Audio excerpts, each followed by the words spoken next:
بسم اللہ الرحمن الرحیم۔ سوچیے اس چھوٹے بچے کے بارے میں جسے جب اس کا باپ ہوا میں اچھالتا ہے تو وہ ڈرنے کے بجائے کھلکھلا کر ہنستا ہے۔ کیوں؟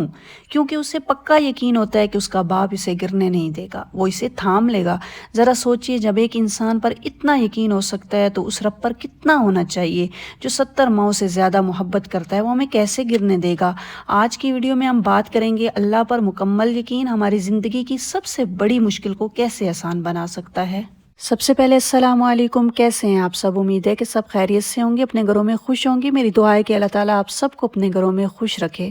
اگر آپ میرے چینل پر نئے ہیں تو میرے چینل کو سبسکرائب کر لیں۔ اچھا جی، ہم بات کر رہے تھے اللہ پر مکمل یقین کے بارے میں۔ اللہ پر مکمل یقین ایک ایسی دولت ہے جو انسان کو کبھی ٹوٹنے نہیں دیتی۔ ہم سب کی زندگی میں کبھی نہ کبھی وہ موڑ ضرور آتا ہے جب ہمیں لگتا ہے کہ اب کوئی راستہ نہیں بچا۔ بالکل ویسے ہی جیسے گھر میں اچانک کوئی بڑی پریشانی آ جائے یا ہاتھ میں پیسے ختم ہو جائیں اور مہینہ بھی باقی ہو، ایسی صورتحال میں ہم انسان اکثر گھبرا جاتے ہیں۔ لیکن اصل امتحان وہیں شروع ہوتا ہے کہ ہمارا یقین کتنا مضبوط ہے۔ ایک ماں کے یقین کی مثال لے لیں۔ آپ نے کبھی غور کیا ہے کہ جب گھر میں آٹا ختم ہونے والا ہو یا گیس چلی جائے تو گھر کی بڑی بوڑھیاں یا مائیں پریشان تو ہوتی ہیں، لیکن ان کے ماتھے پر وہ شکن نہیں ہوتی جو ہم جوانوں کے ماتھے پر آ جاتی ہے۔ وہ کہتی ہیں بیٹا فکر نہ کرو، جس نے پیدا کیا وہ راستہ بھی نکالے گا۔ یہ وہ سادہ سا یقین ہے جو بڑے بڑے فلسفوں پر باری ہے۔ وہ جانتی ہیں کہ دسترخوان اللہ بچھاتا ہے، ہم تو بس ہاتھ ہلاتے ہیں۔ اسی طرح مثال لے لیں، جب گھریلو حالات اچھے نہ ہوں، فرض کریں آپ کے گھر میں کسی بچے کی شادی ہے یا کوئی بیمار ہے، اخراجات پہاڑ جیسے ہیں اور آمدنی ایک چھوٹی سی ہے۔ اب یہاں دو طرح کے لوگ ہوتے ہیں۔ پہلا شخص وہ جو حساب کتاب لگا کر بیٹھ جائے گا، بلڈ پریشر ہائی کر لے گا اور لوگوں کے سامنے ہاتھ پھیلانے کی سوچنے لگے گا۔ دوسرا شخص وہ جو کہے گا یا اللہ میں نے اپنی ہمت کے مطابق کوشش کر لی، اب تو جانتا ہے کہ میری جیب میں کیا ہے اور میری ضرورت کیا ہے، میں تجھ پر چھوڑتا ہوں۔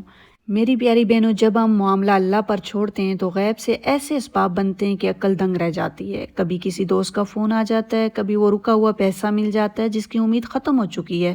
یہی تو اللہ کی قدرت ہے۔ یقین کیا ہے؟ ایک چھوٹا بچہ جب اپنے باپ کی گود میں ہوتا ہے، وہ باپ اسے ہوا میں اچھالتا ہے تو بچہ روتا نہیں ہے بلکہ کھلکھلا کر ہنستا ہے۔ کیوں؟ اسے ڈر نہیں لگتا کہ وہ گر جائے گا، نہیں، اسے پتہ ہے کہ میرا باپ مجھے گرنے نہیں دے گا، وہ مجھے تھام لے گا۔ سوچئے، جب ایک انسان پر اتنا یقین ہو سکتا ہے تو اس رب پر کتنا ہونا چاہیے جس نے ہمیں پیدا کیا اور جو 70 ماؤں سے زیادہ محبت کرتا ہے، وہ ہمیں کیسے گرنے دے گا؟ میری پیاری بہنوں، مشکلات میں صبر اور اللہ پر توکل کرنا چاہیے۔ اکثر گھروں میں ساس بہو کے جھگڑے ہوں یا میاں بیوی کے، ہم فوراً شکایتوں کا دفتر کھول دیتے ہیں۔ ہم سمجھتے ہیں کہ شاید سامنے والا ہماری زندگی خراب کر رہا ہے، لیکن اگر ہمارا یقین کامل ہو تو ہم یہ سوچیں گے کہ یہ وقت بھی اللہ کی طرف سے ہے اور آزمائش بھی، وہ چاہے گا تو حالات بدل دے گا۔ جب آپ اللہ پر یقین رکھتے ہیں تو آپ کی زبان سے گلے شکوے ختم ہو جاتے ہیں اور آپ خاموشی سے اپنے رب سے باتیں کرنے لگتے ہیں۔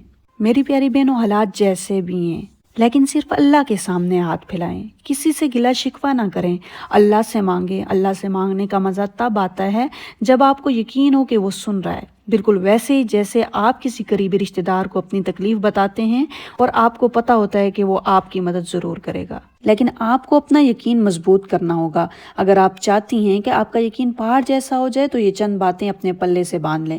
نماز کی پابندی کریں، یہ اللہ تعالیٰ سے براہ راست تعلق کا ذریعہ ہے۔ اسی طرح شکر گزاری کریں، گھر میں جو کچھ ہے اس پر الحمدللہ کہیں، جتنا شکر کریں گی اللہ اتنا ہی زیادہ دے گا۔ اپنے ماضی کو یاد کریں، اپنی زندگی کے پچھلے سالوں کو، گزرے ہوئے سالوں کو دیکھیں۔ کتنی بار ایسا ہوا کہ آپ کو لگا کہ اب سب ختم ہو گیا ہے، لیکن اللہ نے آپ کو وہاں سے بھی نکالا جب آپ کو یقین ہی نہیں تھا کہ یہاں سے کیسے نکلنا ممکن ہے۔ تب اللہ نے آپ کو اس مصیبت میں سے، اس پریشانی میں سے نکالا، تو اب کیوں نہیں نکالے گا؟ اسلام ہمیں یہ سکھاتا ہے کہ توکل کیا ہے۔ ہمارے پیارے نبی حضرت محمد صلی اللہ علیہ وسلم کے پاس ایک دیہاتی آیا اور پوچھا، یا رسول اللہ صلی اللہ علیہ وسلم، میں اپنا اونٹ کھلا چھوڑ کر اللہ پر توکل کروں یا اسے باندھ کر کروں؟ آپ نے فرمایا، پہلے اونٹ کو باندھو پھر اللہ پر توکل کرو۔ اللہ پر یقین کا مطلب یہ نہیں کہ ہم کوشش چھوڑ دیں، بلکہ مطلب یہ ہے کہ ہم اپنی پوری طاقت لگا کر کام کریں، سارے اسباب اختیار کریں اور پھر جب نتیجہ ہمارے بس سے باہر ہو جائے تو مسکرا کر کہیں، یا اللہ میں نے اپنا حق ادا کر دیا، اب تو بہتر کرنے والا ہے۔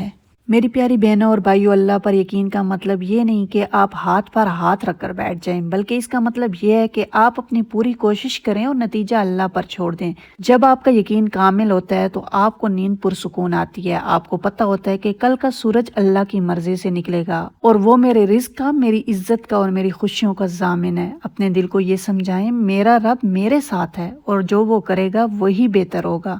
آپ کا یقین اللہ پر اتنا پختہ ہونا چاہیے کہ آپ کا دل کہے کہ اے اللہ تو ہی میرا خالق ہے، تو ہی کرنے والا ہے اور میں تجھ پر ہی بھروسہ رکھتی ہوں۔ یہ تھی میری آج کی ویڈیو۔ اللہ تعالیٰ ہم سب کو اپنی ذات پر کامل یقین عطا فرمائے۔